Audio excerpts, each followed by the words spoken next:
नमस्कार विद्यार्थी मित्रांनो, आज आपण BMA सेकंड इयरमधील द्रव्यगुण विषयातील भारंगीय द्रव्य बघणार आहोत. तर कोणतंही द्रव्य बघताना त्याचा काहीतरी एक फॉर्मॅट असतो, जसं की त्याचं लॅटिन नेम, फॅमिली, त्याचा कुल, महत्त्वाचे पर्याय, त्यानंतर स्वरूप, उपयुक्तांग, रसपंचक, त्याचे प्रयोग, प्रमुख कार्य, आमयिक प्रयोग. तर आज आपण भारंगीय द्रव्य बघत आहोत. तर भारंगीय द्रव्याचं लॅटिन नेम आहे क्लेरोडेंड्रॉन सेरॅटम. त्याची फॅमिली आहे व्हर्बिनिएसी आणि सुश्रुतानुसार याचा जो गण आहे तो पिप्ल्यादी गण आहे. भारंगीचा समावेश पिप्ल्यादी गणामध्ये केलेला आहे. याचं कुल आहे निर्गुंडी कुल आणि याचे महत्त्वाचे पर्याय आहेत बघा: ब्राह्मण्यष्टिका, खरशाक, पद्मा, कासग्नी, चक्रमाता, बर्बर. तर आता आपण याचं स्वरूप बघूया. तर हे जे आहे एक शूप आहे बहुवर्षायू. 0.33 ते 3 मीटर उंचीचं हे शूप आहे. त्याचे जे पानं असतात ते लांब, खरखरीत, दंतूर कडायुक्त व टोकदार असतात. तसेच त्याचे जे पुष्प निळे किंवा पांढऱ्या रंगाचे आणि सुगंधी असतात व गुच्छामध्ये येतात. त्याचं जे फळ आहे ते गोल, लहान, मांसल असतं आणि पिकल्यावर जांभळाप्रमाणे दिसतं. जांभळाचा जो रंग असतो त्याप्रमाणे दिसतं. याला एप्रिल ते नोव्हेंबरच्या दरम्यान फुले येतात व त्यानंतर फळे लागतात. याचं उपयुक्तांग आहे मूळ. उत्पत्ती स्थान आहे पूर्व हिमालयामध्ये, तसेच नेपाळ, बंगाल, बिहारमध्ये व 1,500 मीटर उंचीपर्यंत हे आढळतं. याच्यामध्ये रासायनिक संघटना आहे. याच्या मूलतोकामध्ये फिनोलिक ग्लायकोसाइड, तसेच सॅपोनिन, सेरोटोजेनिक ॲसिड आणि डिमॅनिटॉल, बिसिस्टेस्टेरॉल हे घटक आढळतात. याचा अभाव प्रतिनिधी द्रव्य म्हणजे भारंगीचा जर अभाव असला या द्रव्याचा तर त्या जागी तालीस किंवा कंटकारीचं मूळ वापरायला सांगितलेलं आहे. आता द्रव्याच्या महत्त्वाच्या पाठकरात आलेलो आहे आपण, ते म्हणजे रसपंचक.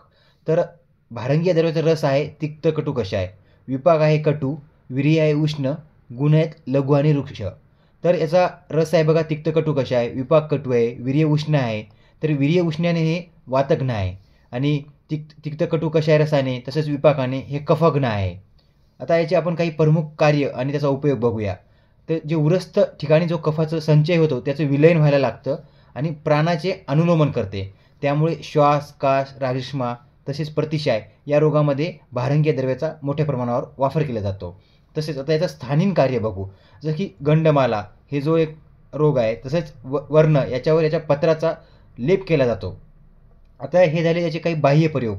आपण आता याचे काही आभ्यंतर प्रयोग बघूया. त्याचे जे भारंगी द्रव्य आहे हे आपण आताच बघितलं की तिक्त, कटू रसाचं आहे, तसेच उष्णवीर्याचं आहे. असं असल्याने हे अग्नीचं दीपन करतं, आमाचं पाचन करतं व अनुलोमन करते. त्यामुळे अरुची, अग्निमांद्य आणि गुल्मामध्ये याचा उपयोग केला जातो. तसेच भारंगीचा जो क्वाथ आहे तो कफ शोथामध्ये सुद्धा वापरायला सांगितलेला आहे. भारंगीचं कार्य मुख्यत्वे प्राण व स्रोतसावर होतं. ती उष्णवीर्य आहे तर उरस्थ कफाचे सुद्धा विलयन करतं आणि प्राणाचे अनुलोमन करतं. म्हणजे जो प्राणाचा मार्ग चेंज झालेला असतो त्याला नियमित करतं. त्यानंतर रक्तशुद्धीकर असल्याने रक्तविकारामध्ये याचा उपयोग होतो. तसेच त्रिकटू, तूप व भारंगी चूर्ण यांचे एकत्रित मिश्रण दिल्याने अनार्तव व रक्तजुगुल्मामध्ये सुद्धा स्त्रियांमध्ये उपयोगी येतं हे. आता आपण याचा मात्रा जे डोसेस आहेत ते बघूया. जर भारंगीचं आपण चूर्ण घेतलं तर ते 0.5 ते 1 ग्रॅम घ्यायला सांगितलेलं आहे. तसंच क्वाथ जर घ्यायचा असला तर 10 ते 20 ml घ्यावा आणि भारंगीचा अवलेह करून घेतला तर 10 ते 15 ml घ्यावा.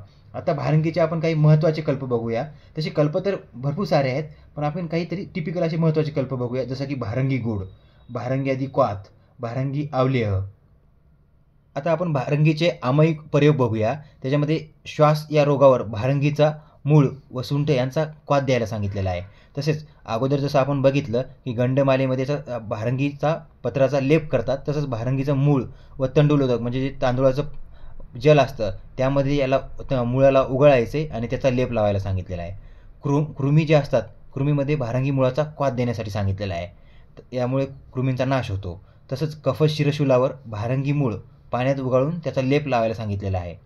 आता हे झाले भारंगीचे आमयिक प्रयोग. आता जसं काही रिसर्च झालेलं आहे त्याच्यावर भारंगी काय प्रॉपर्टीज किंवा ॲक्टिव्हिटीज दाखवतं ते इथे सांगितलेलं आहे. तर त्यामधल्या काही आपण टिपिकल बघूया.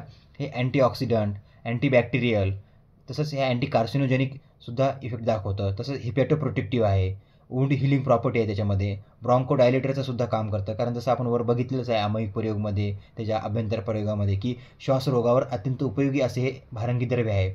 मित्रांनो, तुम्हाला जे द्रव्य वाचण्यासाठी किंवा रिमेंबर करण्यासाठी 10 ते 15 मिनिटं लागत आहेत, तेच द्रव्य आम्ही तुम्हाला 5 मिनिटामध्ये एकदम तुम्हाला सगळं आठवणीत राहील अशा प्रकारे शिकवत आहोत. तर अशीच तुम्हाला आणखी काही द्रव्य किंवा एखादा सब्जेक्ट टॉपिकबद्दल अडचणी असतील तर आम्हाला नक्की कळवा. आम्ही त्यावर नक्कीच नवीन एक व्हिडिओ घेऊन या. धन्यवाद. थँक्यू.